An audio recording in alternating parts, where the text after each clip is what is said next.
എമ്പുരാൻ എന്ന ചിത്രത്തിൻ്റെ 8-ാം ദിവസത്തെ UAE ബോക്സ് ഓഫീസ് കളക്ഷൻ റിപ്പോർട്ടാണ് ഇന്ന് നോക്കാൻ പോകുന്നത്. വീഡിയോയിൽ മുൻപേ വീഡിയോ ലൈക്ക് ചെയ്യുക, ചാനൽ സബ്സ്ക്രൈബ് ചെയ്യുക. മാർച്ച് ഏപ്രിൽ മാസങ്ങളിൽ അങ്ങോട്ട് ധാരാളം ചിത്രങ്ങൾ OTT റിലീസ് ചെയ്യും. നമ്മുടെ ചാനൽ ഭാഗം പരിശോധിച്ചാൽ നിങ്ങൾക്ക് ആ വീഡിയോയ്ക്ക് കാണാൻ വേണ്ടി സാധിക്കുന്നതായിരിക്കും.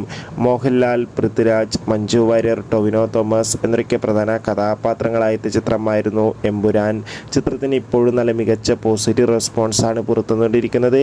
അതുകൊണ്ട് തന്നെ ഏവരുമേറെ ആകാംക്ഷയോടെ ചിത്രത്തിൻ്റെ കളക്ഷൻ റിപ്പോർട്ടൊക്കെ അറിയാൻ വേണ്ടി കാത്തിരിക്കുകയാണ്.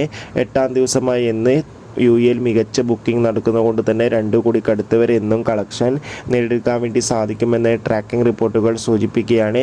എന്തായാലും എമ്പുരാൻ എന്ന ചിത്രത്തിൻ്റെ കൂടുതൽ ബോക്സ് ഓഫീസ് കളക്ഷൻ റിപ്പോർട്ടിനായി നമുക്ക് കാത്തിരിക്കാം. ചിത്രം കണ്ടവരുടെ അഭിപ്രായം കമൻറ്റ് ചെയ്യുക. മാർച്ച് ഏപ്രിൽ മാസങ്ങളിൽ OTT റിലീസ് ചെയ്ത ചിത്രങ്ങളുടെ വീഡിയോ ചാനൽ ഭാഗം പരിശോധിച്ചാൽ കാണാം. ബൈ.